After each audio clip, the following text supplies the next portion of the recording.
I'm Eric Trimble. I'm a regent of the Lincoln Academy of Illinois, and I have the privilege of welcoming you to the 2022 Convocation of the Lincoln Academy.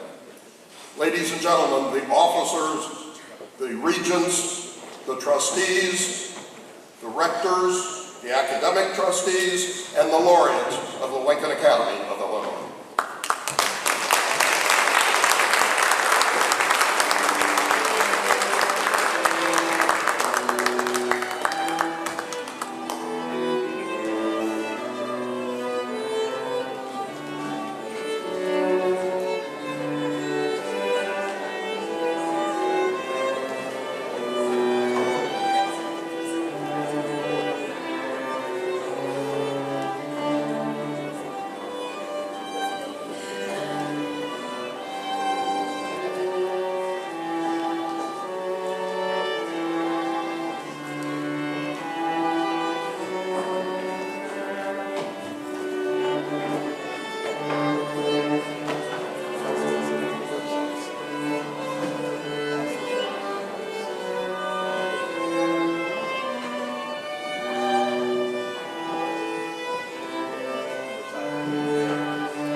Ladies and gentlemen, as you are able, please rise for the national anthem sung by Tony Esker, followed by the invocation delivered by the Reverend H. Scott Matheny, chaplain of Elmhurst University.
Beloved, in all the ways that we have gathered in this glorious afternoon into the night, let us join our hearts together in prayer. Let us pray. Almighty and Eternal One, summon this 58th Convocation and institution of the Lincoln Academy in your eternal spirit. Create in these gathered a spirit of awe for the gifts of life, for the living histories that ignite wisdom born of struggle to further all in our great society. For wisdom calls out tonight, and in her voice we find ours.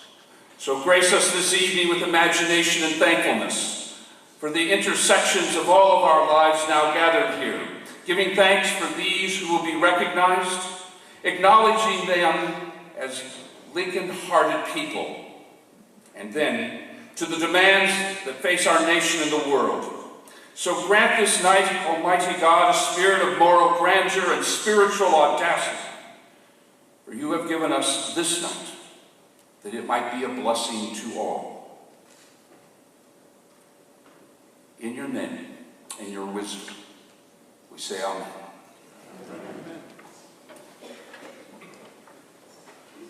You may be seated.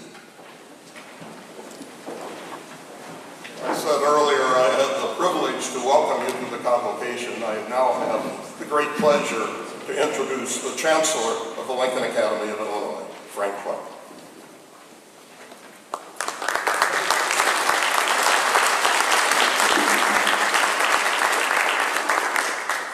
Thank you, Eric. Two quick observations before I go on to my prepared remarks. The first observation is neither snow, wind, hail, or tornadoes will keep you away from us. So thank you so much for being here. And my second comment, I'll step out, because people comment on this all the time. I don't dress this way. Yes, this stuff is heavy.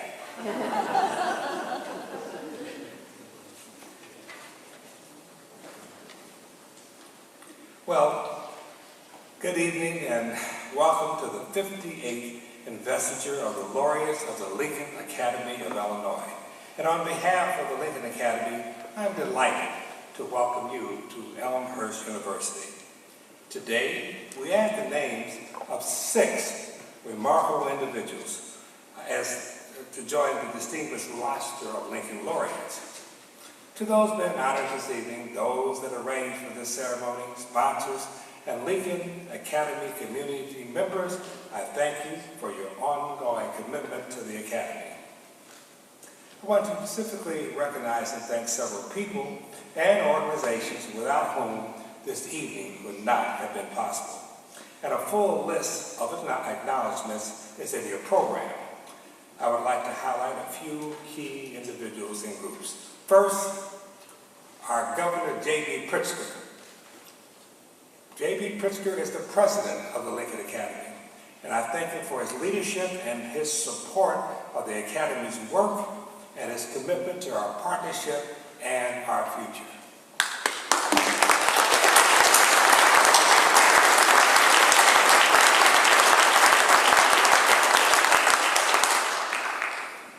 When the governor takes his time to be here, you know that he may have run through other commitments, yet he's here, and we do appreciate it. Our sincere gratitude goes to Elmhurst University President and Academic Trustee, Dr. Troy Van Acton, for hosting this convocation, and to all of the staff of Elmhurst University who arranged for this evening's celebration. I want to specifically recognize our convention chairs. That's CVS Health and the Patrick G. and Shirley F. Ryan Foundation. And you can hold your applause. I'm going to name this is my time. This is a little bit of a commercial, but it's a thank you for all the things that people have done. These convocations are significant and that we get to recognize this phenomenally distinguished Illinoisans who have done their life work is just something incredible, and you'll hear that in a moment. But so much goes into pulling this together, and so many people. I also want to recognize Jack Techner, Deborah Moses, Mark St. George, Abby Astor, and the team at WSIU Public Broadcasting, who annually create a documentary from these proceedings for broadcast on all 9 television stations in Illinois and other select stations. And if you don't know it, you're on camera, because they're live streaming tonight's ceremony. Our photographer this evening, David Blanchard, who's been our photographer. Where are you? This guy is phenomenal. And when he moves around, get your picture taken, particularly if you go back to and have dinner with us. He takes a good picture. He's really dedicated and wonderful to the Academy. This evening's musical performers, Elmhurst University music students, Maya Connery on the viola, Ellison Vickers, violin, and Adela Shirosky, the cello. Please join me in a round of applause.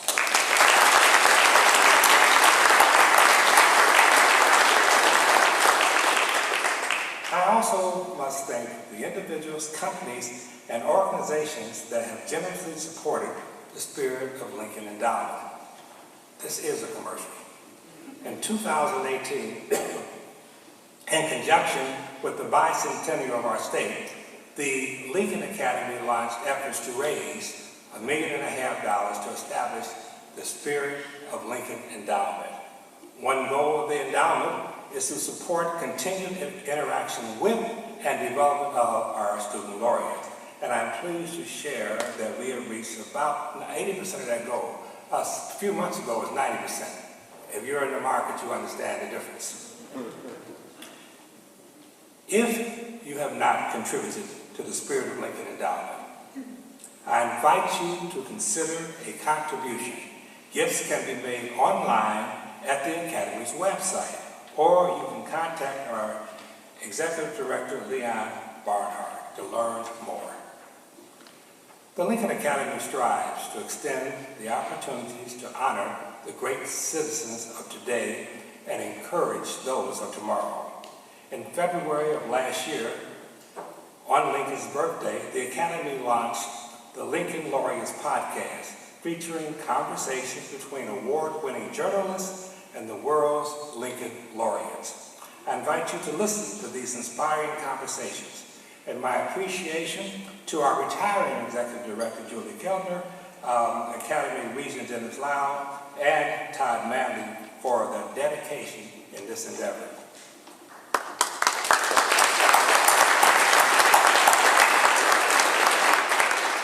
We have a great audience. We don't even put up applause signs. You know exactly when to join in. We like that too. In 1975, the Lincoln Academy began recognizing our great citizens of tomorrow at a special convocation typically held each November in Springfield. One outstanding senior from each four-year public and private college and university in Illinois, and one student representative of all of the state's community colleges become student laureates. For the past 2 years, we were unable to gather for an in-person ceremony in Springfield, as we traditionally would for a student laureate convocation. As an alternative, we honored the 2020 and 2021 class of student laureates with celebratory videos, including comments from several Lincoln laureates. I invite you to view these on our website. Actually, they're just very enjoyable, and you just get a sense of how much focus and interest it is on the young people. Thanks again to the team of WSIU Public Broadcasting for creating these outstanding videos. Now, with us this evening are, I believe, two of the previous student laureates, and I just want them to be recognized. And the first one is Elmhurst Student Laureate 2021, is Hannah Bacon. Hannah, are you here? Stand up.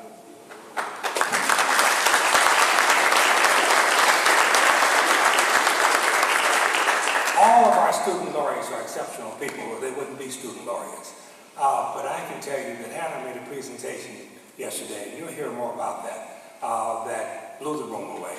And you just know the future's bright.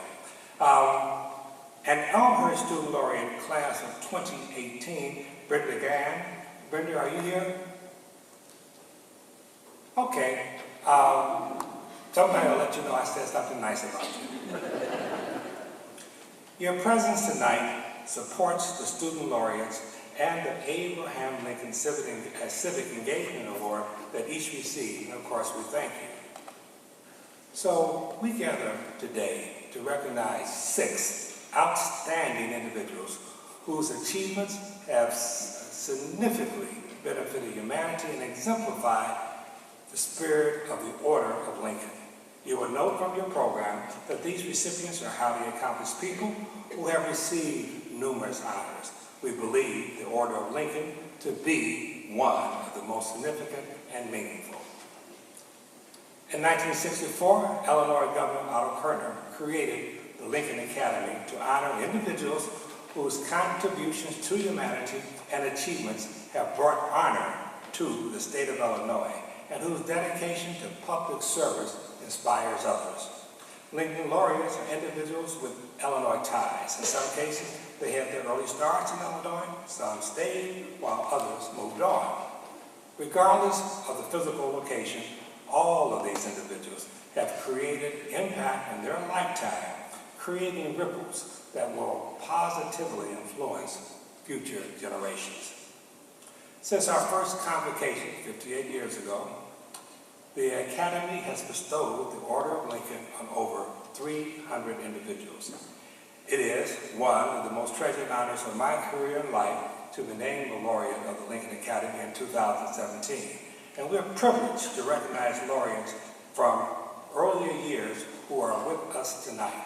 And if I call your name and you're here, please stand. And if I call your name and you're not here, just know that I recognize you. Okay, so the first one is the Honorable Peter B. Benziger, class of 1988. Major General John Borland, class of 2020.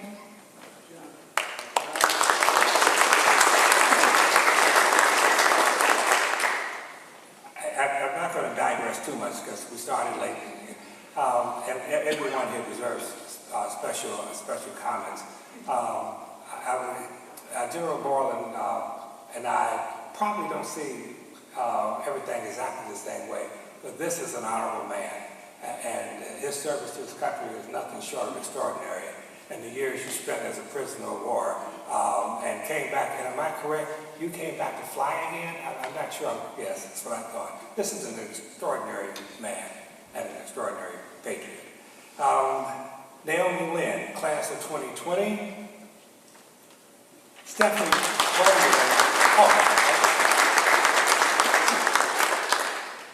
Stephanie Pace Marshall, class of 2005.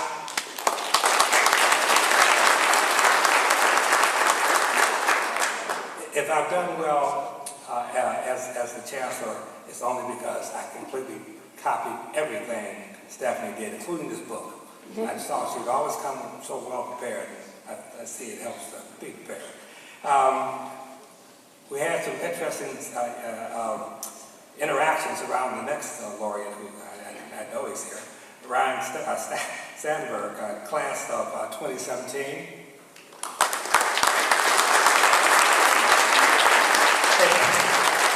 It turns out that every Chicagoan is not a Cubs fan.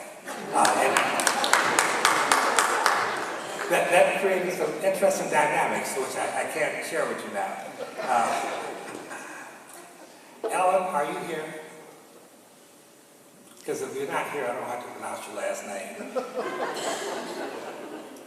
It's Shreesheim, and that's close. Class of 1996, I saw him last night. Okay, wonderful man. Ernest Wish, class of 2004. Ernest?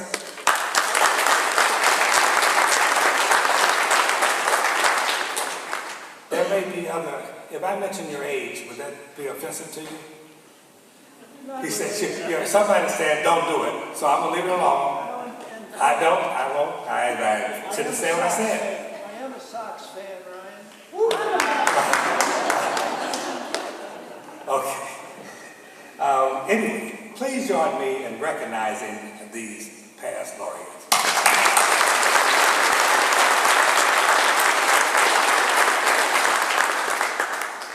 We also have academic trustees in attendance tonight. These are typically the chancellors or presidents of the various colleges and universities where we get our student laureates. And it's always wonderful when they take the time to travel from around the state to come and be with us. Dr. Eric Folkheimer, president of Rockford University. Dr. Cheryl Green, president of Government State University. Dr. Timothy Killen, just hold your applause. Dr. Timothy Killen, president of the University of Illinois, and of course, Dr. Troy Van Aken, president of Elmhurst University.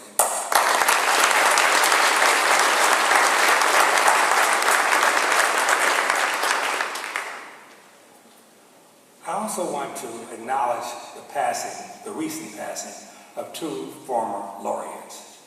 We are deeply grateful to them, their families, for their contributions to the Lincoln Academy, the state, and our nation. And they are Joan Welch England, class of 1979, and Bob Otaviras, class of 2013. And a round of applause and recognition.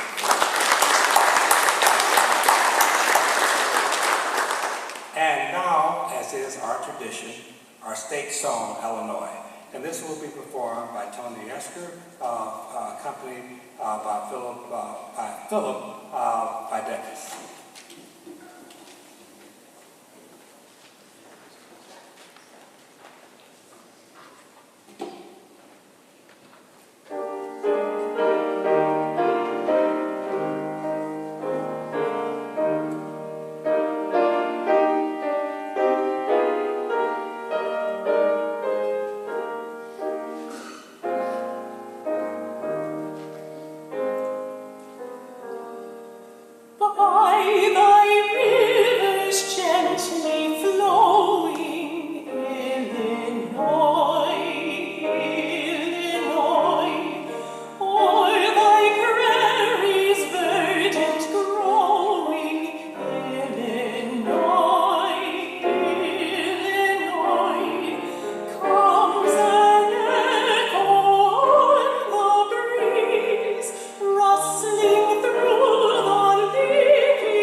Tony, that was simply beautiful. Well, it's time for what you've all been waiting for, and that's meeting our new laureates. Their brief biographies are in your program book, and I ask that you hold your applause until the final laureate has accepted as we go through the recognition. After the reading of each citation, which I'll do momentarily, Governor Pritzker and I will present the Order of Lincoln and the certificate to each of the new laureates, and then we're going to do a group photo. The citation for William Brodsky will be read by Academy Treasurer and incoming Vice Chancellor Todd Shapiro. The citation for Deborah Cafaro will be read by Academy Trustee Marlene Dietz. The citation for Rebecca Doyle will be read by Academy Richter Dan Kelly. The citation for John McCarter will be read by Academy Emeritus Trustee the Honorable Peter Bensiger, and the citation for Professor Martha Nussbaum will be read by past Chancellor and Regent Stephanie Pace Marshall. The citation for the Honorable Robert Thomas will be read by Academy Rector the Honorable Ann Burke. And with that, I will invite the first presenter to come to the podium, and that would be Todd Shapiro.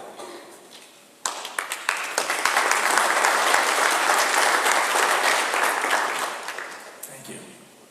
William Brodsky, with a 35-year career at the Chicago Mercantile Exchange and the Chicago Board of Options Exchange, William Brodsky is recognized as a global leader in the development of futures and the futures and options markets. His efforts were significant in influencing the world to recognize Chicago as the preeminent city for futures and options markets. Now chairman of two Chicago-based firms, Cedar Asset Management and Option Solutions, Mr. Brodsky was chairman of the board of Northwestern Hospital, serving on the board for more than 2 decades, and now is a life trustee.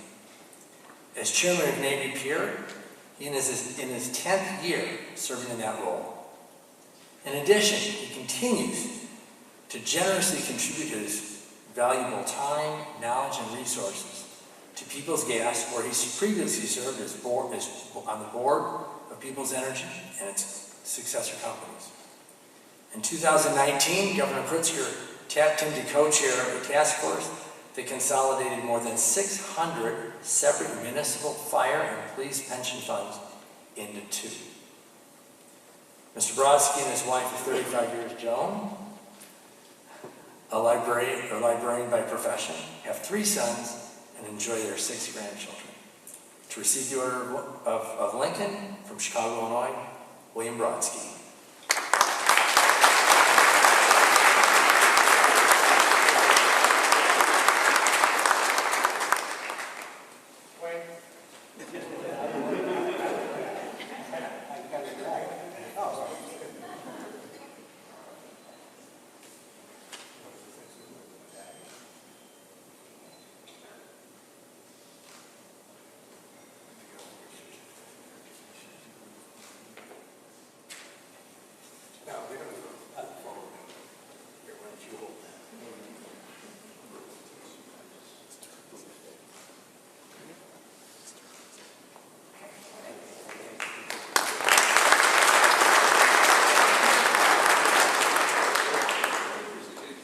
I want to thank the Lincoln Academy for this very special honor.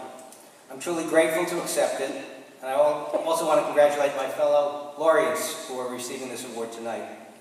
As Abraham Lincoln might have said, 200 years ago, my family and I came to Illinois. In fact, it was exactly 40 years ago this month that our journey to Illinois began. In 1982, I was developing my career on Wall Street when a partner of a national search firm asked if I would consider moving to Chicago to run the Chicago Mercantile Exchange. This was a tough decision for me and my family. We were happy, surrounded by family, and Wall Street was clearly the center of finance. At that time, I knew that Chicago was known for the importance and centrality of its agricultural markets. It had the stockyards, and it was known as the hog butcher to the world. Illinois was the place where Midwestern farmers brought their crops so that they could begin shipping them through the Great Lakes, into the Erie Canal, and onto the major cities of the East Coast. Since the 1800s, there were 2 major exchanges in Chicago that developed. They were commodity exchanges, one for grains, one for meats, the Board of Trade and the Mercantile Exchange. These exchanges allowed farmers and ranchers to lock in the prices of their crops and herds, and allowed producers to hedge the price of products they needed to feed American consumers. In the early 1970s, both exchanges decided to diversify their product lines into financial markets. And until that time, and for 200 years, financial markets were centered on Wall Street that housed the New York and American stock exchanges. But the Chicago futures traders, who were innovators and risk takers, designed futures and options on interest rates and currencies and individual options on stocks. These financial instruments were traded the same way as wheat and pork bellies. The Chicago exchanges, which now included the Chicago Board Options Exchange, developed these new products through clever marketing, deep pools of liquidity, and investor education. And did they succeed? So, our family took the big risk. We moved to Chicago. In 1982, exactly 40 years or 200 years ago. When we arrived in Chicago, we knew virtually nobody. As president and CEO for the next 15 years, I helped the CME develop financial tools that changed the stock market forever, including futures and options on the S&P 500, as well as Globex, the first international around-the-clock automated trading system. And in 1997, the CBOE enticed me to become chairman and CEO to run the world's largest options exchange. I liked the opportunity and moved from Wacker Drive to LaSalle Street It was a much easier move than from New York to Chicago. During my tenure, CBOE led the world in product innovation, including the creation of the world-famous barometer of the stock market, the Volatility Index, or VIX. The great news is that for the past 20 years, both of these exchanges became public. CME is now the largest exchange company in the world, and CBOE is still the largest options market in the world. And both companies are part of the S&P 500 index and among the 40 largest public companies in Illinois. These accomplishments were all collaborations, albeit sometimes difficult, but represent enormous efforts that have permanently made Chicago the risk management capital of the world.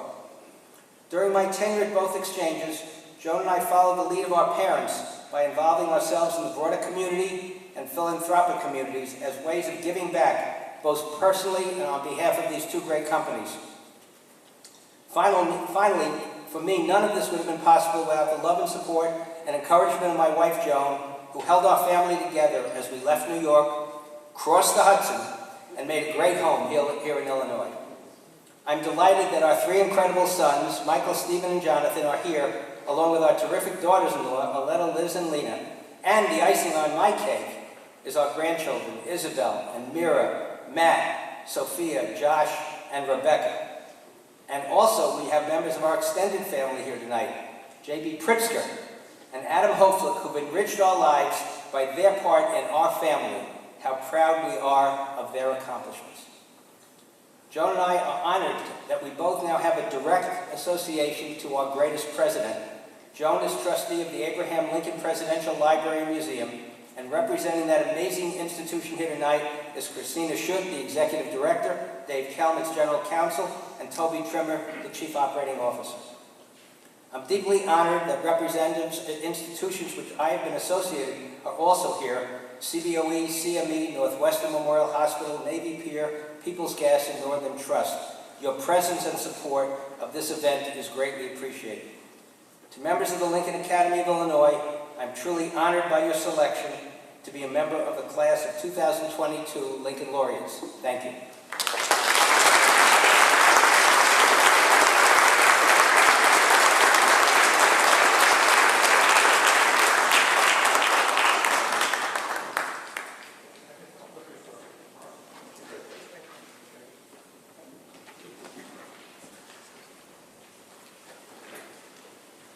Deborah, Cafaro. Harvard Business Review, Crane Chicago Business, and Forbes have all recognized Deborah Cafaro as a top-performing female business leader. Tonight, we join them in recognizing her great accomplishments. Cafaro is the chairman of the board and CEO of Ventas, a healthcare real estate investment trust. The company was named the most successful publicly traded company for the first decade of the new century, due in large part to her leadership. In 2016, she became an owner of the NHL's Pittsburgh Penguins. Cafaro earned a bachelor's degree from Notre Dame and a JD from the University of Chicago Law School, where she has established the Cafaro Scholars Program. The program provides full scholarships to first-generation students. Please join me in welcoming Deborah Cafaro to the Laureates.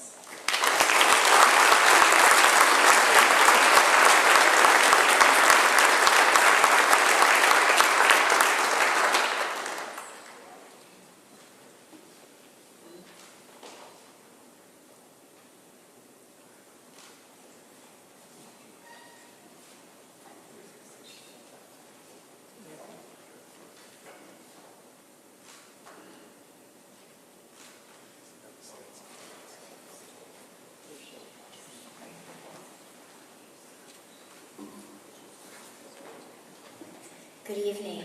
Thank you, Governor Pritzker, Marlene, members of the Academy, and greetings, distinguished guests. Receiving the Order of Lincoln is an incredible honor, and it was an even bigger surprise. Of course, any association with the great Abraham Lincoln is overwhelming. His intellect, work ethic, commitment to self-improvement, leadership, and deep principles should continue to inspire us all at a time when we are so challenged by division and anger. As a working-class girl from Pittsburgh, I am deeply shaped by my Steeltown roots, my close-knit, hardworking family, and yes, my love of sports. Yet, like Lincoln, Indiana, Kentucky, and most of all, Illinois, which has been my personal and professional home for over 4 decades, have also played important roles in my life. As one of the early co-eds at the University of Notre Dame, and the first in my family to attend college, my years in Indiana opened up a window on the broader world that educated and energized me. And at about the same age Lincoln was when he came to Illinois, I was lucky enough to begin classes at the University of Chicago Law School. The law school was the first place I had ever been where it was actually cool to be smart. The law school ignited passions and created momentum that carry me forward even to today. The current chapter of my business life actually began in Kentucky when I was recruited in 1999 to save a troubled company founded there.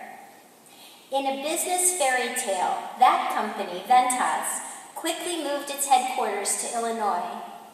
Since then, Ventas has become one of the world's foremost companies, operating at the compelling intersection of healthcare and real estate.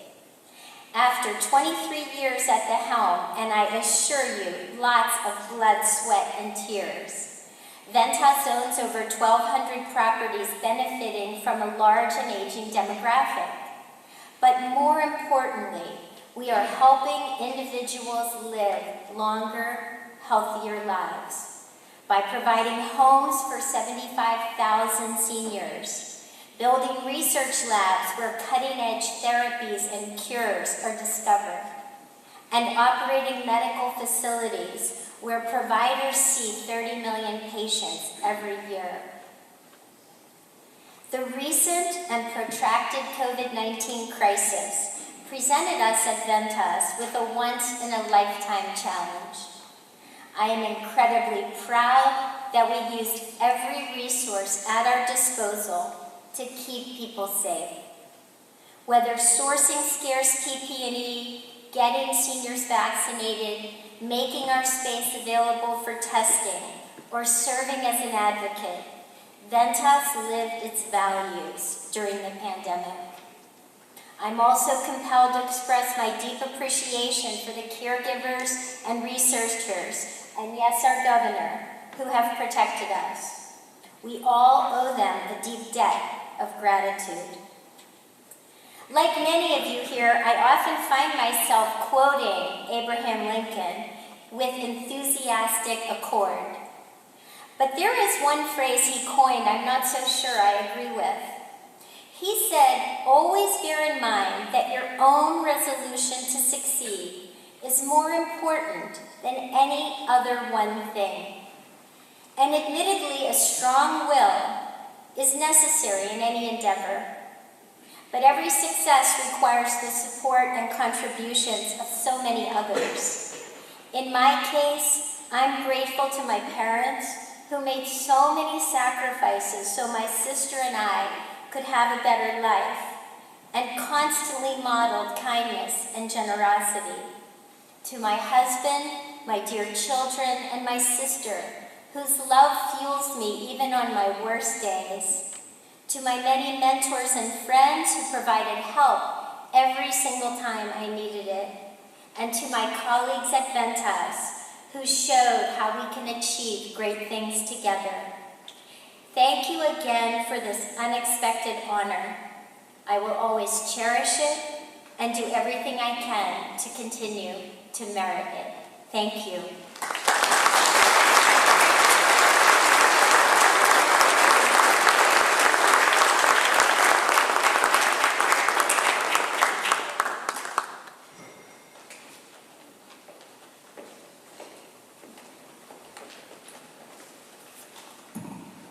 40 years ago this November, I had the opportunity to be in the first class of the Laureate Leadership Program, one of 30 individuals.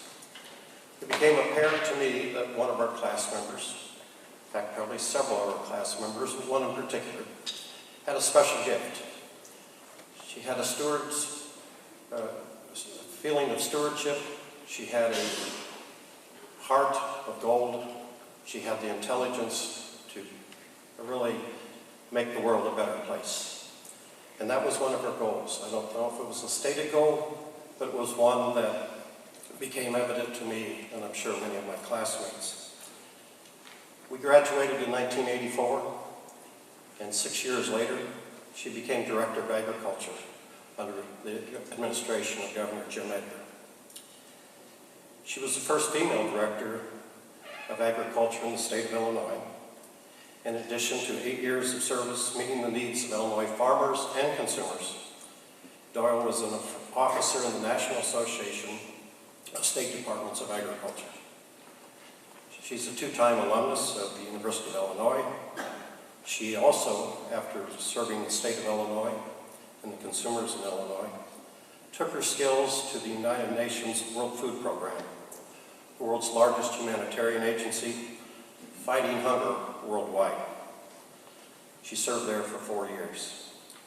She continues her work as a consultant for agricultural, government, and investment entities. Through her global leadership career, Rebecca Doyle has remained involved in the family's farm in McCoven County with her husband, Ken. Sorry, Ken. You're still Ken, right? And as I think about the ability of Becky Doyle, I also, as I've learned more about Lincoln, there is a strong parallel.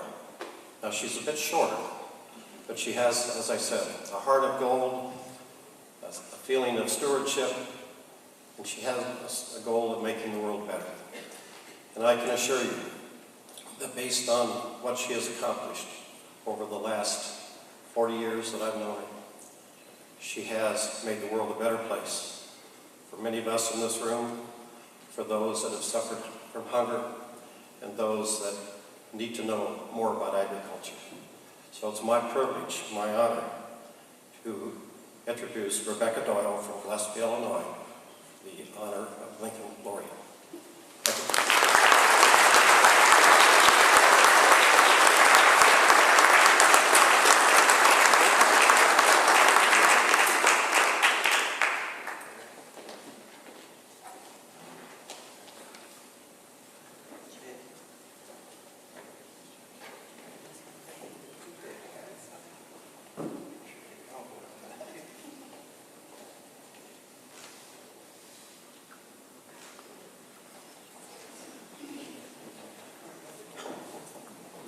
I've never had the governor hold something for me before.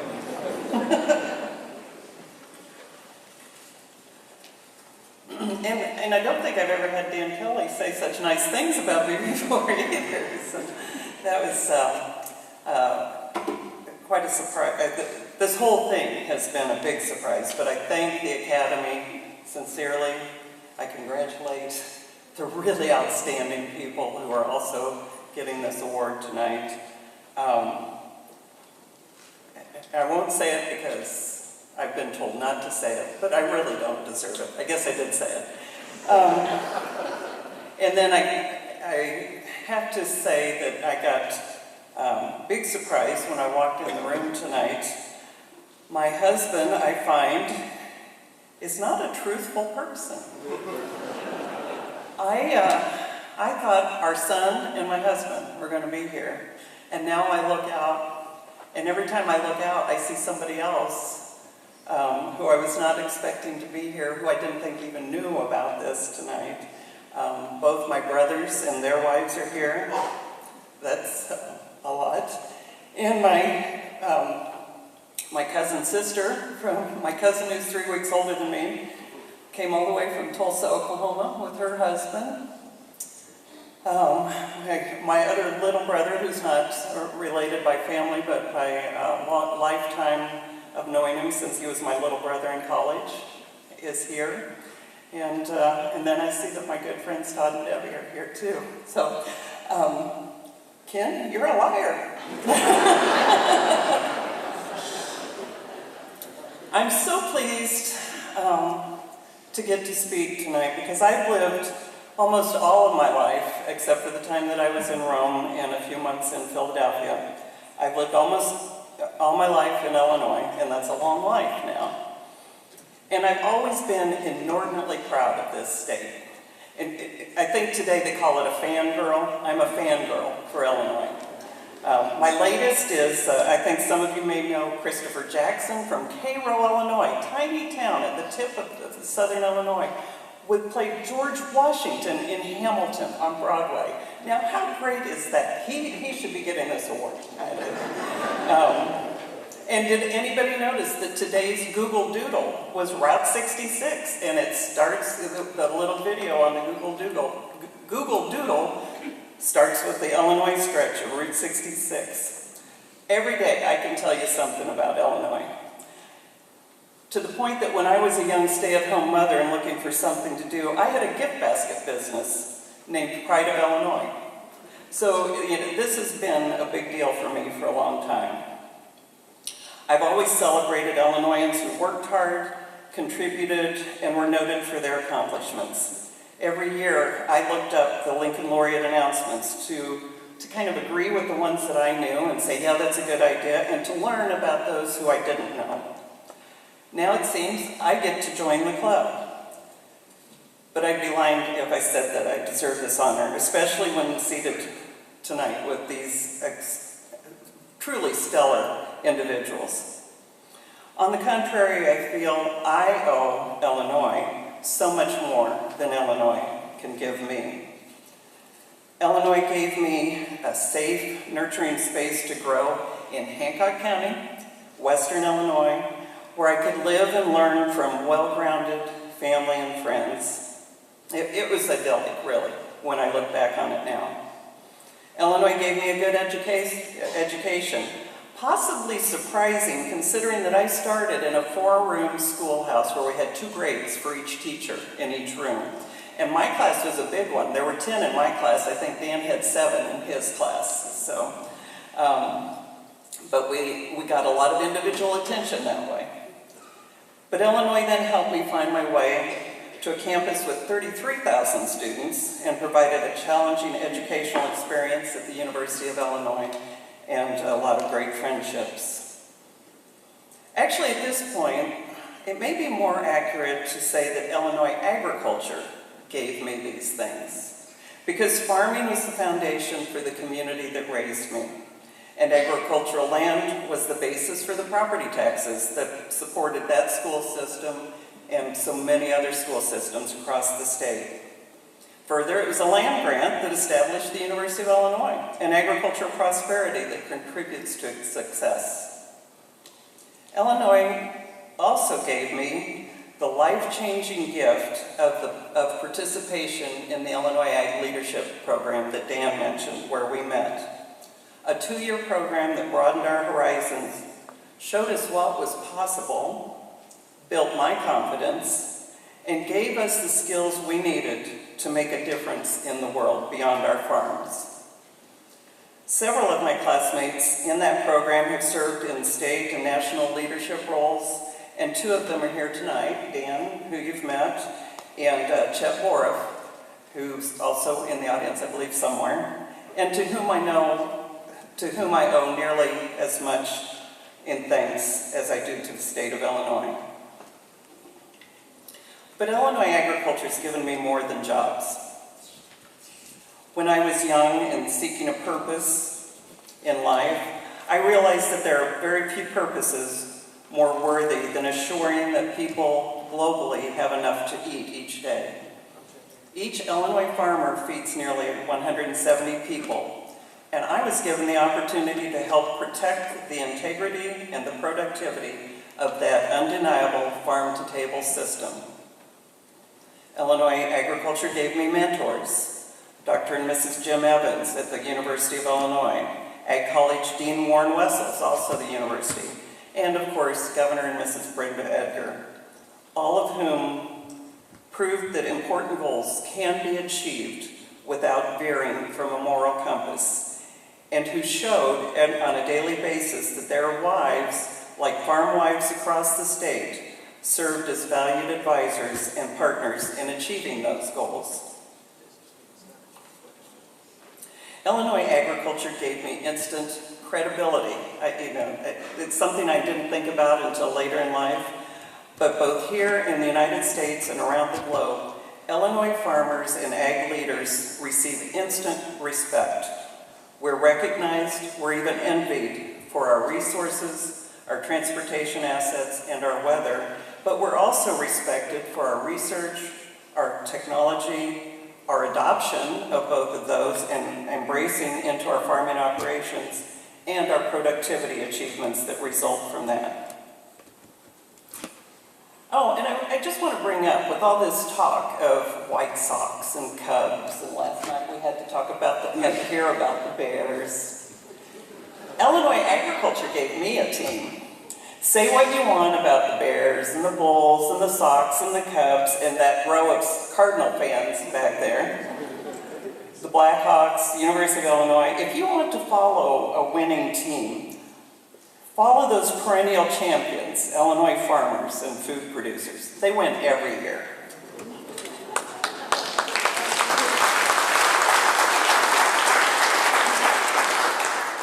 And Illinois Ag continues to give me opportunities to serve as we strive to address the challenges of an ever-evolving world.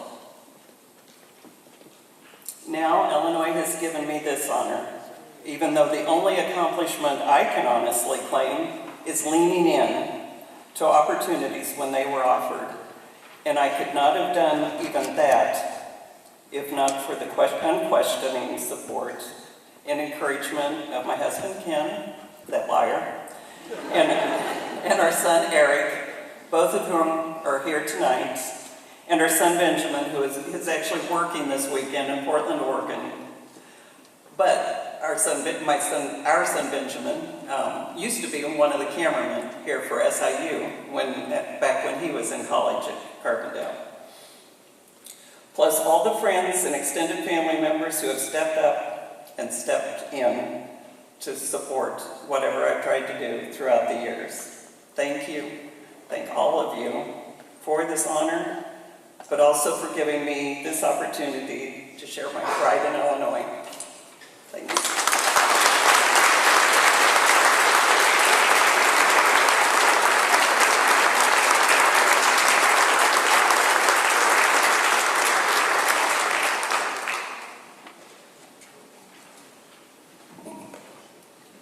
A native of Oak Brook, Illinois, John W. McCarter Jr. served as president and CEO of the Field Museum of Chicago from 1996 to 2012. John's tenure included the acquisition of Sue, the T-Rex, expansion and modernization of facilities, and growth of museum endowment.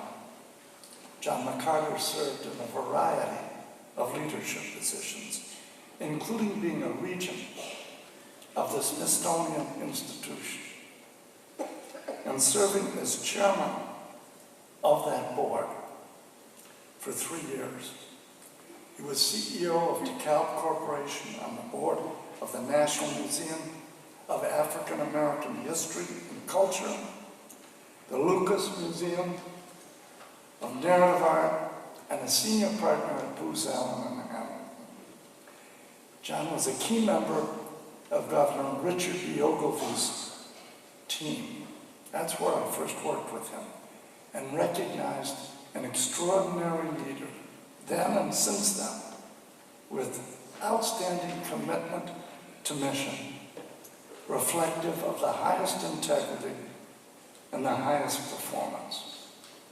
A graduate of Princeton and then Harvard, John McCarter served in the United States Army Reserve. He and his wife Judy have 3 adult children, 2 daughters-in-law, and 4 grandchildren. Governor Pritzker and the individuals on this platform are outstanding speakers. John McCarter is an outstanding speaker, but he has another rare trait. He's an exceptional listener. When you talk to John McCarter, he makes you think that the words you're saying are the most important words he could hear, when in reality, what John McCarter thinks and says is far more important than anything we could say. It is my honor and privilege to introduce, as a laureate of the Lincoln Academy, from Northfield, Illinois, John W. McCarter, Jr.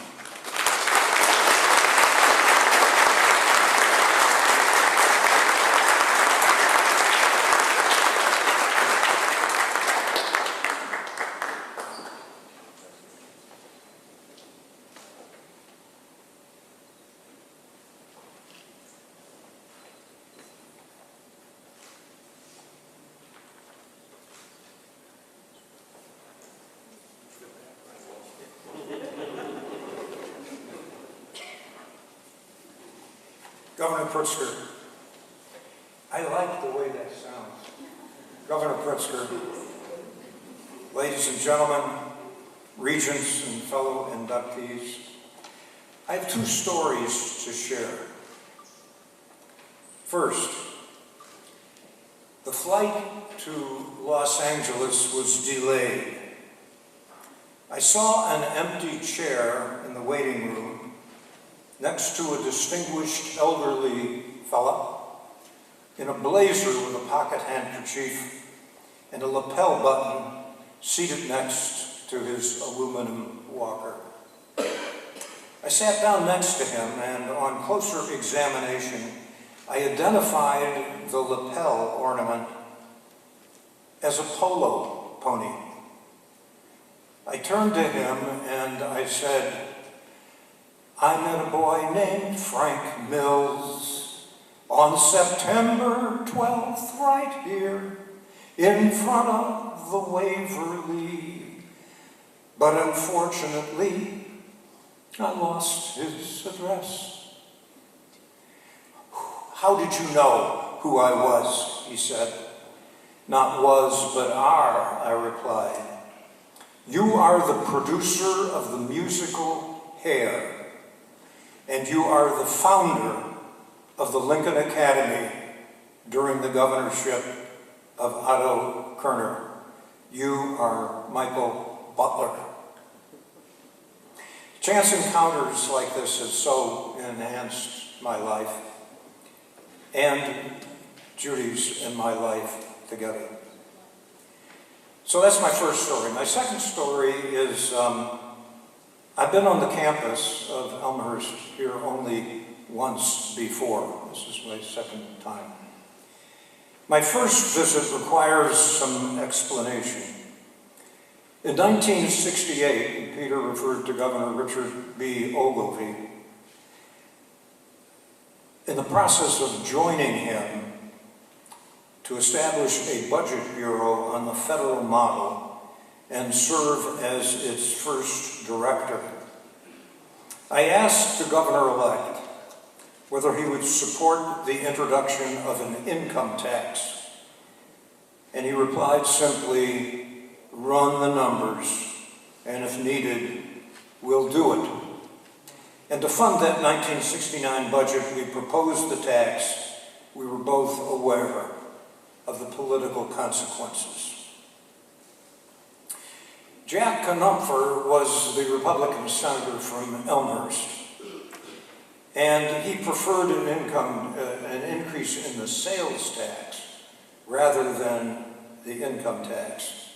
And he proposed that the two of us debate right here on this college campus. And I readily accepted his invitation. I had been sent by Ogilvie to Chicago, to Rockford, to Quincy, to Carbondale, to Urbana, all places around the state to explain the nature of this task. And so we debated right here on this campus. Senator Knopfer had made one error. It was spring break. Nobody was here. But the audience of 4 consisted of Jack's wife, my mother, our dentist, and our dentist's wife.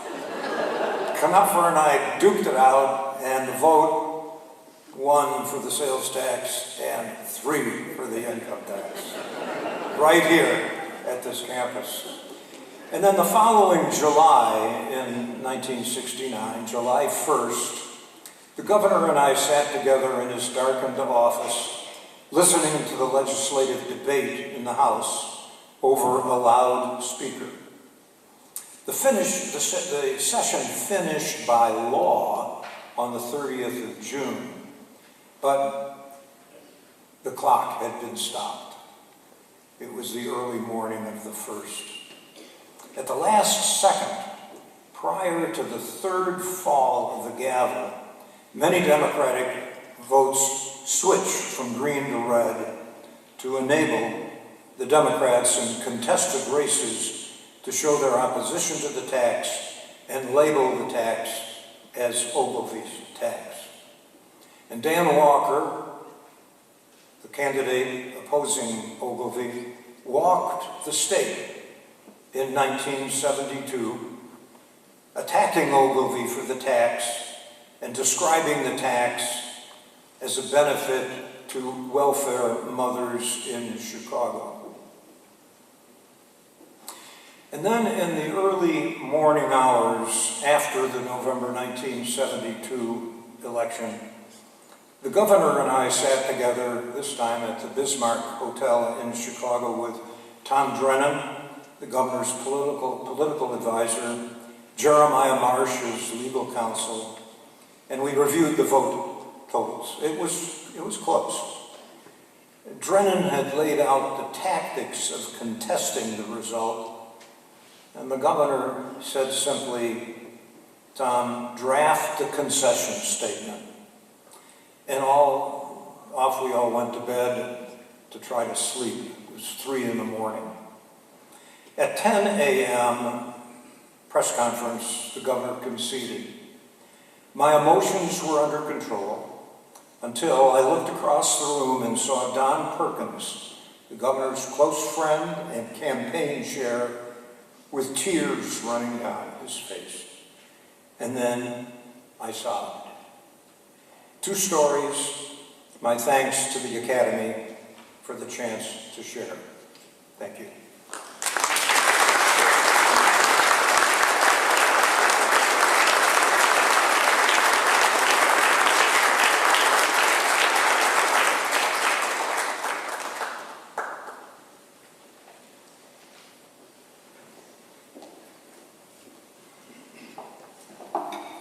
Good evening. Professor Martha Nussbaum is an internationally renowned American philosopher and the Ernst Freud Distinguished Service Professor of Law and Ethics at the University of Chicago, where she holds appointments in classics, in political science, and in the Divinity School.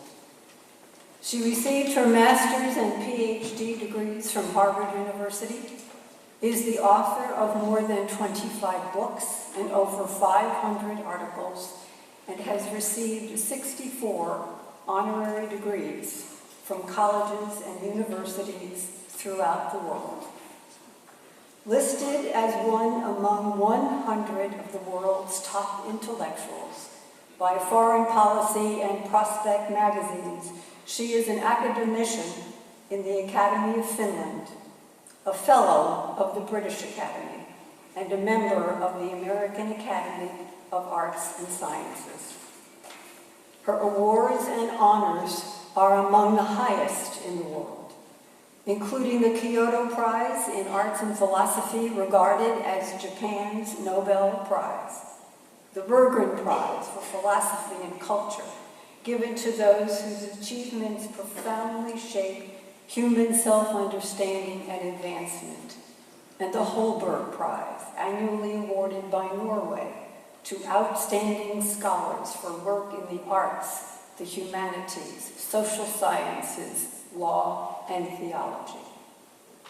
To receive the Order of Lincoln from the Hyde Park neighborhood of Chicago, Illinois, Professor Martha Nussbaum.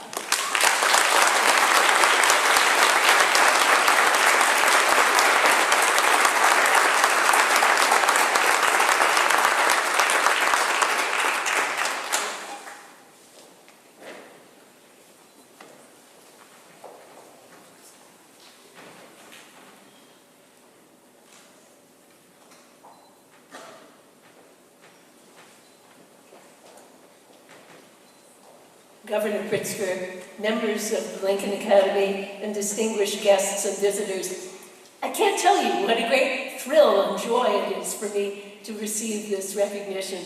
To be recognized as a citizen of Illinois is really meaningful to me. I want to tell you about it the first time it dawned on me that I was going to be a citizen of Illinois. 1994, I was coming to Chicago to visit at the university to see whether they were going to hire me and whether I wanted to be there. And I was driving in from O'Hare and suddenly saw this beautiful, amazing skyline looming up in front of me. And I thought, this is my home. Because I had grown up entirely on the East Coast in Bryn Mawr, Pennsylvania, where there was little inclusion, little dynamism. Everyone in my whole several blocks around me was a Protestant. I mean, I only became a Jew much later. But so I thought what I saw in that skyline was inclusion, dynamism, and beauty. And that's what I wanted to be a part of. So luckily they wanted me too, and I got to move here. But what I want to mention now is, it seems very odd that a philosophy teacher should be recognized for public service. And I doubt that there are very many others who have been so recognized in the academy. So I wanted to say a little about why I actually think teaching philosophy is a very important public service. For centuries, we've had a tradition that young people don't just major in something that's pre-professional, they also get a liberal arts education where they study particularly the humanities. And the thought behind this has always been that they need to be citizens, not just members of some profession. But that idea is under great challenge and pressure in a time when STEM is very popular and the humanities are less popular. I could talk about all the humanities, and I would if I had more time, because of the need to learn history is very important for citizens, and the need to broaden your imagination through literature and the arts. But philosophy is my profession, so I talk about that. And I want to talk about Socrates. So Socrates lived in the first Western democracy, and it was a city where people were making a lot of boasts, not listening to one another, trying to ram some proposal through the assembly without any serious thought or deliberation. Typically, they didn't even really know why they believed what they believed. So Socrates took that on. He described himself as a gadfly on the back of the democracy, which he described as a noble but sluggish horse. He was going to wake the democracy up by stinging it. And what he did was to get people to really make arguments for what they asserted. They could boast, but he would ask you, what is the argument for that? And then, in the process, people had to actually listen to each other. People who differed had to listen to the person on the other side. And then, of course, you'd often realize that you don't disagree totally, that you share some points of agreement. So what we try to do as philosophy teachers is to inject that Socratic self-criticism, that pursuit of the examined life, into our American democracy, which is not that different from Athens, I'm afraid. And to do it in a time when it's so hard to have respectful, reasoned debate on issues of public importance. And I'm proud to say that, well, I do this in the law school too, and I have mixed classes, But our philosophy department has more students than the history department, more than the English department, and we're so popular that one of my colleagues who stays up later at night than I do, she has organized something called Night Owls, where people come at midnight to one of the student residential dining halls, and they debate an important issue of the day. One time, she and her husband led the discussion of divorce, but her ex-husband, I should say. And that was fun. But it's always some important issue, and there are always two faculty members leading the discussion. And 200 to 300 students come each time because they want that kind of stimulus, the Socratic sting. And they really, really enjoy, because the life of discovering who you are and examining yourself is really pleasant, because you dig into yourself and you become a much fuller person in the process. So I do think that that's a very important public service. I think it's one that we need at this particular time in American society, and we need it not just in undergraduate education, but I think also in legal education. So I do want to say, it's under pressure. We should all be supporting the liberal arts education and philosophy in particular. I just want to say on a more personal note that I want to thank the wonderful people in both the law school and the philosophy department who could not be here today because there's a memorial service for Hugo Sonnenschein, our great former president, the same afternoon, and also reunion weekend at the same time. So anyway, I want to thank them all for supporting my work for all these years. And then, more personally, I want to thank my daughter, my late daughter, Rachel Nussbaum, who stimulated in me a greater love of public service through her wonderful work as a lawyer for animal rights and animal welfare.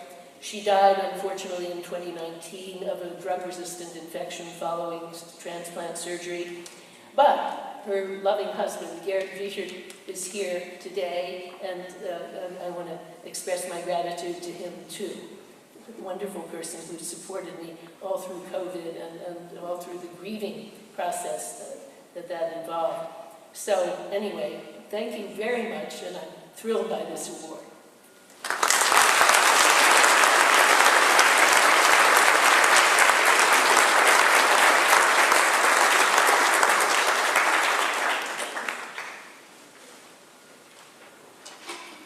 Governor Pritzker, Mr. Chancellor, it is my honor to introduce retired Illinois Supreme Court Justice Robert R. Thomas to the Order of Lincoln. He is being recognized this evening for his many contributions and accomplishments in the land of Lincoln. Prior to becoming an Illinois Supreme Court Justice, Bob Thomas served the people of Illinois as a lawyer in private practice, as a circuit court judge, as an appellate court judge. After his election to the Illinois Supreme Court in 2000, Justice Thomas was named by his colleagues to serve as Chief Justice in 2005. At his installation as Chief Justice, Justice Thomas committed himself in his own words, quote, serving the cause of justice, to walk humbly and to never lose sight of the tremendous privilege that it is to wear the judicial robe and to serve the people of this state. Honoring that commitment, Justice Thomas, as Chief Justice, was instrumental in establishing the Illinois Supreme Court Commission on Professionalism to promote integrity, civility, and inclusion in the legal and judicial professions. Since its inception, the Commission on Professionalism has worked throughout Illinois to instill the principles of civility and ethics in lawyers and judges, ensuring Justice Thomas's enduring impact on the legal system in Illinois.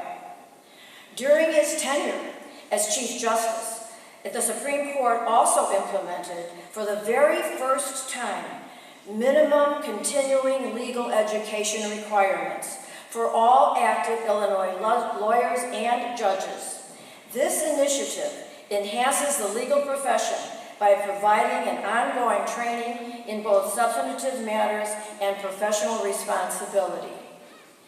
Prior to his retirement from the Illinois Supreme Court in 2020, I had the immense pleasure of serving alongside of Justice Thomas for 14 years. I know him to be a good and forthright man, a loving husband, father of 3 and grandfather of 9, and a person of deep faith and devotion to God.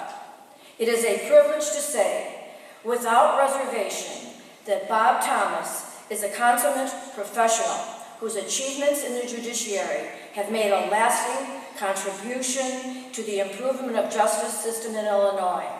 Let me hasten to say and add that I am convinced his success in leading our Supreme Court can be traced in no small measure to his values of teamwork, learned on the gridiron during his remarkable career on the Notre Dame football team and the Chicago Bears football team. To receive the Order of Lincoln from Glen Ellen, Illinois, Justice Robert R. Thomas.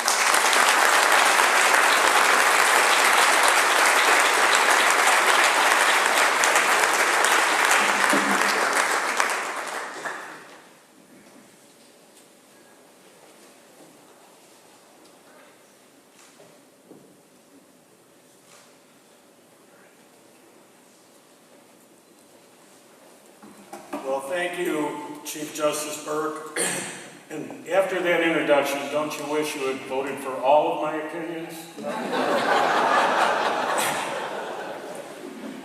Thank you, Governor Pritzker, Chancellor, members of the Academy, fellow laureates.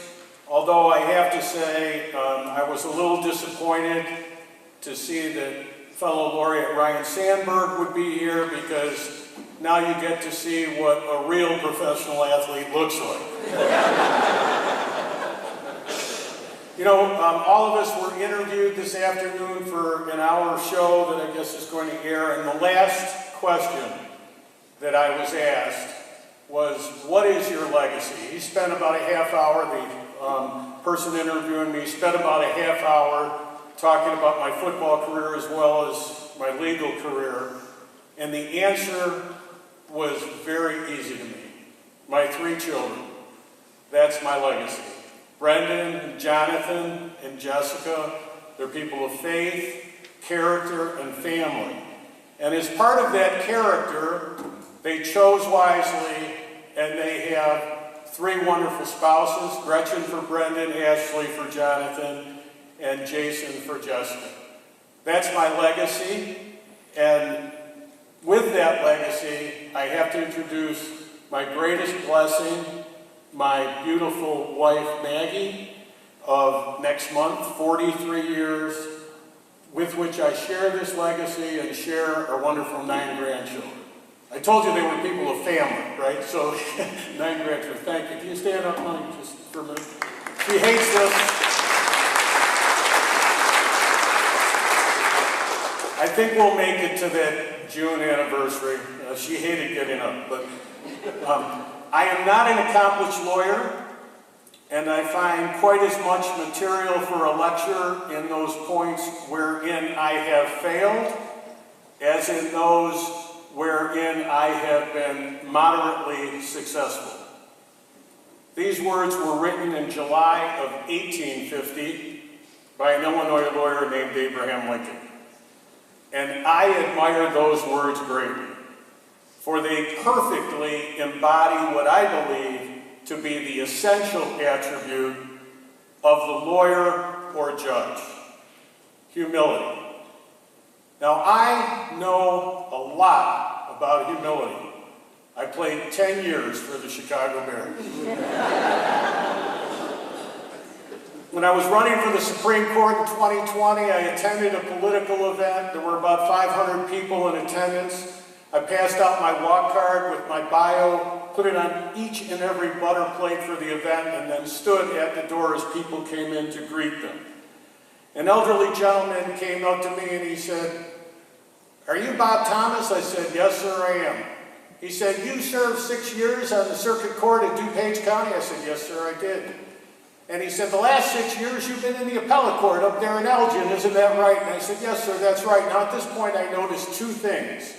I noticed he wasn't a relative, and I also noticed he didn't have a walk card in his hand, and I had no idea how he knew all this. He took a step closer and he said, "You want to be the next Supreme Court Justice from this here district, is that right?" And I said, "Yes, sir, that is right." He said, "You're the guy who missed all those field goals for the Bears."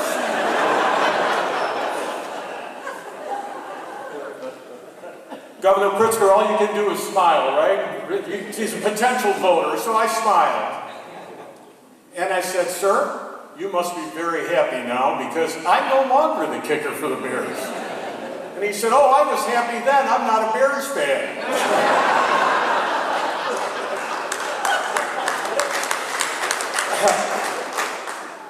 Lincoln understood that education and relentless commitment to self-improvement was the obligation, well, wait a minute, I didn't. Was the obligation of all who wished to serve the law faithfully. In 1858, Lincoln received a letter from a young lawyer named William Grigsby. Grigsby was seeking a position in Lincoln's law office, and Lincoln was obliged to turn him down. In doing so, however, Lincoln offered young Grigsby the following counsel: "If you wish to be a lawyer, attach no consequence to the place you are in or the person you are with, but get books. Sit down anywhere and go to reading for yourself. That will make a lawyer of you quicker than any other way." That said, there may be times when further education is not the answer, and when humility demands that we concede our limitations. Humility demands that we recognize our limitations, that as lawyers and judges we understand that our education is never complete and there is always room to improve, and that sometimes we may not have all the answers and maybe even have to pass a case by. You know, I don't want you to think that I never had good days with the Bears. I had a few. Played 10 years with them, as I indicated. One particular game against the Detroit Lions that meant the Central Division Championship that year, I kicked 3 field goals, a 52-yarder, and the game winner. I was ushered by the public relations man to midfield and was interviewed. The Soldier Field faithful left the left the stadium, but there were a few stragglers, and I was one of the last, obviously, being interviewed to leave the field and go back to the locker room. Felt pretty good that day. As I was running through the north tunnel to get back to the locker room, one of these stragglers leaned over the walkway and said, "Hey, Thomas," and I looked up and he said, "You still stink." Humility also demands that we acknowledge our mistakes. And as lawyers and judges, we have been heading, at times, down the wrong path. We have sacrificed collegiality for conflict, trust for suspicion, courtesy for calculation, and justice for victory. We must take affirmative steps to ensure that our profession's future is charted by professionalism, trust, and civility. For Lincoln, the antidote to unethical behavior was found not in the law itself, but in the community of lawyers. To rid the legal profession of immoral men, Lincoln wrote, a moral tone ought to be infused into the profession, which should drive such men out of it. Well, I always have to talk about this particular game before I leave you. And it happened in 1977. We were playing the New York Giants. We hadn't gone to the playoffs for a long time. And thank the good Lord, on an icy field of the Meadowlands in sudden death overtime, I kicked a field goal. We won the game The tie wouldn't have done us any good, and the clock was running down. I think there were 9 seconds left on the clock when I ran out to kick the field goal. Greatest moment as a Bear, Doug Buffone, a player you may recognize, has passed away. He was a good friend of mine. And he decided, he had been with the Bears for about a decade, and he had never been to a playoff game. Can you imagine that, been with a team for 10 years and not being to a playoff game? So he was so thrilled to have a team that finally was going to the playoffs that he was on. He thought that he would have a banquet for this team, and because not only was I on the team, but because I kicked the winning field goal, I got to sit at the head table right next to Doug Buffone. What a place of honor. The food wasn't very good that night, actually. It was a little piece of roast beef with all the colors in it. You've been to those banquets. And a huge baked potato. And on this baked potato was one tiny pad of butter. So now I don't know about you, but I like a lot of butter on my baked potato. The waitress came by, said, "Miss, I'd like a little more butter for my baked potato." She said, "No way." She starts to walk by. Buffone starts to laugh. He said, "Tell her who you are. Tell her you're Bob Thomas. You kicked the winning field goal for the Bears, put them in the playoffs for the first time in 14 years, and that's the only reason we're having this banquet tonight." He said, "No, I can't do that, Doug." And then I looked down at this dry baked potato. I said, "Well, maybe I can." So the waitress comes by. I said, "Miss, you must have misunderstood me. All I said was I'd like a little more butter for this baked potato." Once again, she tries to walk by. I lunge over the table. I get her by her wrist. I pull her toward me. I said, "Miss, do you know who I am?" I said, "My name's Bob Thomas. I kicked the winning field goal for the Bears. That's why we're having this banquet tonight." And here was another lesson in humility, where I learned that glory fades rather quickly. She went, "Psst, buddy, come here." I leaned over the table. She said, "Do you know who I am?" I said, "No idea." She said, "I'm the lady who passes out the butter." So, needless to say, I didn't get any more butter on that baked potato. Finally, humility demands that we as attorneys and judges understand our positions in the justice system. In short, we must remember that we work for the system does not work for us. The client is always where the focus must be, and for attorneys and judges, taking the focus off oneself is the most humbling act of all. Lincoln saw this very clearly. More than 150 years ago, Abraham Lincoln lamented that there is a vague popular belief that lawyers are necessarily dishonest. But in acknowledging this reality, Lincoln promptly added, "Let no young man choosing the law for a calling, for a moment, yield to this popular belief. Resolve to be honest at all events, and if, in your own judgment, you cannot be an honest lawyer, resolve to be honest without being a lawyer. Choose some other occupation, rather than one in the choosing of which you do, in advance, consent to become a knave." In the Old Testament book of Micah we read, "He has showed you, O man, what is good. And what does the Lord require of you? To act justly, and to love mercy, and walk humbly with your God." As lawyers and judges, we have chosen a life of service, not of being served, a life of humility, and not of self-absorption. And as long as we keep that distinction properly in focus, ours will remain a noble and respected profession, and dare I say it, a profession worthy of Lincoln's legacy. Thank you again for this wonderful award.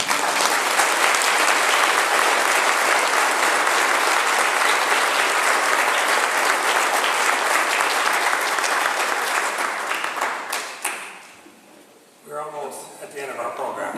I'm going to ask the laureates, the governor, and our vice chancellor to join me. We're going to do one group photo. Which side do you prefer? This over here?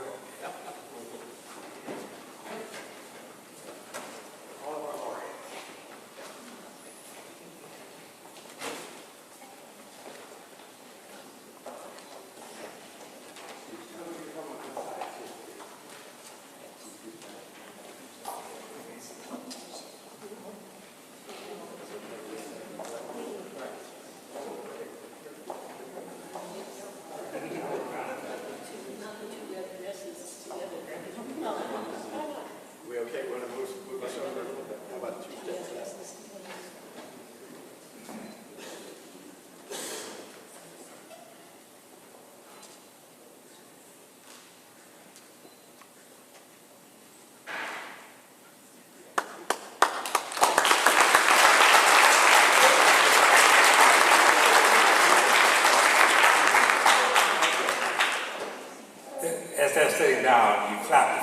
chance to say, please join me in congratulating the new laureates, but that's okay. All right, well, now it's my privilege to introduce the president of the Lincoln Academy, the 43rd governor of the state of Illinois, the Honorable J.B. Pritzker.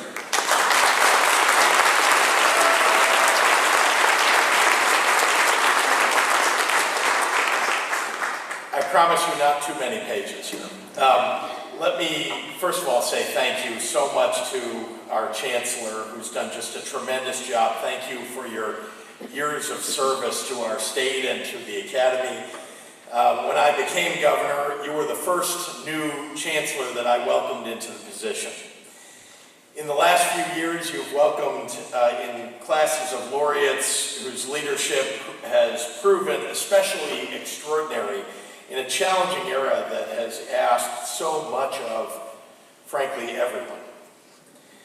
Know that your legacy lives on in all of them, and with tonight's class of 2022 laureates, people who have gone above and beyond to meet the challenges of our time.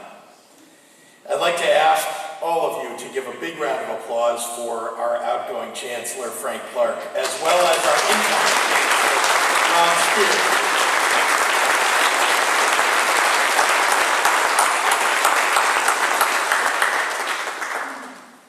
The Order of Lincoln recognizes Illinoisans whose work brings honor to our state, or whose contributions to the betterment of humanity have been accomplished here in Illinois. Hard work, innovation, and determination are the hallmarks of the people of our state. They've also long been the foundation of our communities across Illinois, not just in the day-to-day exchanges that make up our lives, but the examples we leave for those who come next. Our 16th president himself named it as his own mission in the Gettysburg Address.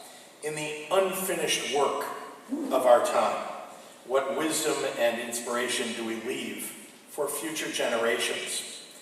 How do we ensure that they walk through life committed to the endless possibilities ahead? Bill Brodsky, Deborah Cafaro, John McCarter, Martha Nussbaum, Justice Robert R. Thomas, and Rebecca Carlisle Doyle are 6 individuals whose leadership has shaped the lives of those around them for the better. That's the greatest marker of success in any field. From Bill Brodsky's leadership in establishing Chicago as a leading force in the financial world, and on a side note, he is like a surrogate father to me, it's true. I've known him for a number of years. His family has been like my family, and I'm just so proud of him tonight. By the way, I had nothing to do with choosing the laureates, and so I'm especially proud. To Robert Thomas's shaping the judiciary and our laws as Illinois' Chief Justice. By the way, I did not know until tonight, Chief Justice, that you're the one responsible for me having to hunker down every 2 years in about May to study for 30 hours for continuing legal education so I can keep my law degree going. You never know if I may need to hang up a shingle when I'm done being governor. And of course, Rebecca Doyle's trailblazing as the first woman to lead Illinois' Department of Agriculture. And as governor, I must say, with all the accomplishments that you've had, Becky, this is the one that I want to recognize, leading the Department of Agriculture, because what a great state we have for our farmers. Number 1 in soybeans, number 2 in corn. We are really an agriculture leader in the world, and in part that's because of your leadership for our farmers. And to the doors of John McCarter that he opened for more people to learn about the natural world. I served on the board of the Field Museum when John McCarter was the CEO, and so I got to know him. I got a full tour of every corner of the Field Museum from John McCarter, and boy does he know his stuff. To Deborah Cafaro's leadership at the intersection of healthcare and real estate, and I must say that as someone whose career I've watched for some number of years, truly one of the great women CEOs in the entire nation. To Martha Nussbaum's fierce advocacy for ethics in legal thought. And I must say I would have liked to have taken your course at the University of Chicago. but I went to the crosstown rival Northwestern University School of Law, where you're not teaching, but I want to invite you to come to Northwestern. These individuals' impact on Illinois will live on for generations, perhaps forever. Their entrance into the Order of Lincoln marks not the culmination of their success, but their carrying forward of the talent, ingenuity, and resilience that has distinguished the people of Illinois for over 200 years. Simply put, our state is stronger for their presence and honored by it, and they will be now a permanent part of the history and the greatness of Illinois. Thank you, and with that, I'll turn it back over to our Chancellor.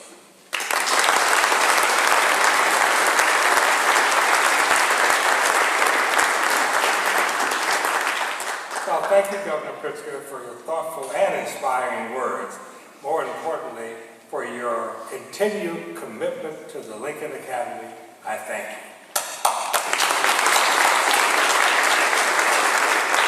Now, we're going to ask Tony to come back and sing the Battle Hymn of the Republic.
A gifted voice, absolutely beautiful.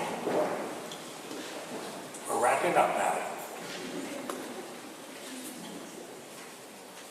As we approach the conclusion of this evening's celebration, I also approach the end of my term as Chancellor. It's been a sincere honor to lead this organization, and I am grateful for all of the support I've received. I'm pleased to hand off the baton to the Honorable Ron Spears. His partnership as Vice Chancellor during my tenure has been nothing short of remarkable and absolutely invaluable. I also wish to thank the Academy for the opportunity to serve this extraordinary organization. It has been my true privilege. Now, Vice Chancellor Ron Spears, please approach the podium. I'm honored to announce that the Honorable Ron Spears of Taylorville, Illinois, a regent of the Academy, our distinguished Vice Chancellor, and a rector, has been duly elected and will now assume the office as the 12th Chancellor of the Lincoln Academy of Illinois. And with that, guess what, Ron?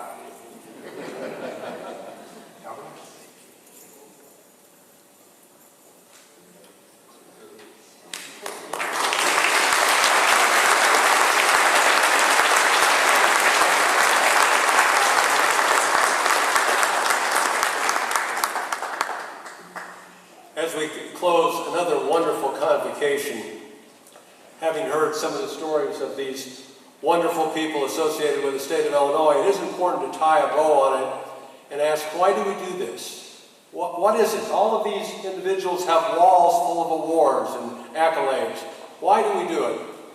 And it was reinforced to me again last night when we listened to Hannah Bacon. Hannah, who is a student laureate. As you know, in addition to recognizing laureates of the Academy, we also represent and we also select every year a student laureate from each of the four-year colleges in Illinois and also someone from the junior college system.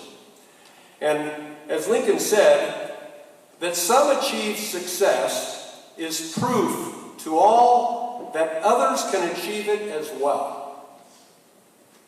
That's the significance of what we do here. These are representative samples.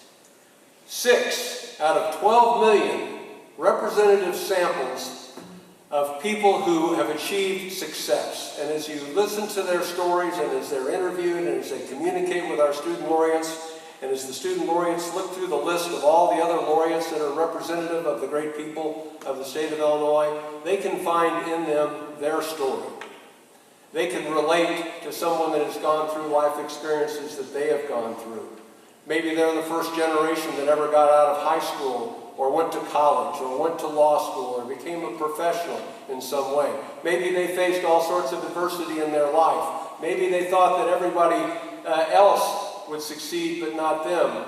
But they look at the stories of the laureates of Illinois and they see that. If you want to listen tonight to someone, a story about perseverance, talk to General Borling. Read his book, Taps on the Wall, where he was a prisoner of war in the Hanoi Hilton for a number of years. And they survived with one another by their comfort of tapping a code on the wall. Or read the stories of any of the other laureates. That's why we do this. We want to connect the great leaders of the present with the great leaders of the future that will sustain us in the future in the state of Illinois. And that's what this organization is about. And I'm very proud to be a part of it. And I'm very proud of our new laureates tonight and of those of you that came to support them. So tonight we are going to close the 58th convocation of the Lincoln Academy of Illinois. And our next convocation will be April 29th, 2023. The 59th convocation in Springfield, Illinois. And I leave you with this question. What lessons will our generation leave behind? Lessons the next generation can benefit from? Or, Hannah, even what you would be willing to consider from us? We will do our effort to recognize those laureates and to bring those stories forward. And that next generation will pick and choose those ideas that they think relevant and beneficial to them. But in Illinois, you can succeed, you can achieve your dreams. We thank you. We welcome you now at the close of the convocation. If you'll please remain standing until the party leaves the stage. We invite you to the Hilton to continue the reception and dinner together. Anything else that we need to take up, anyone? All right. Thank you very much and good evening.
head up with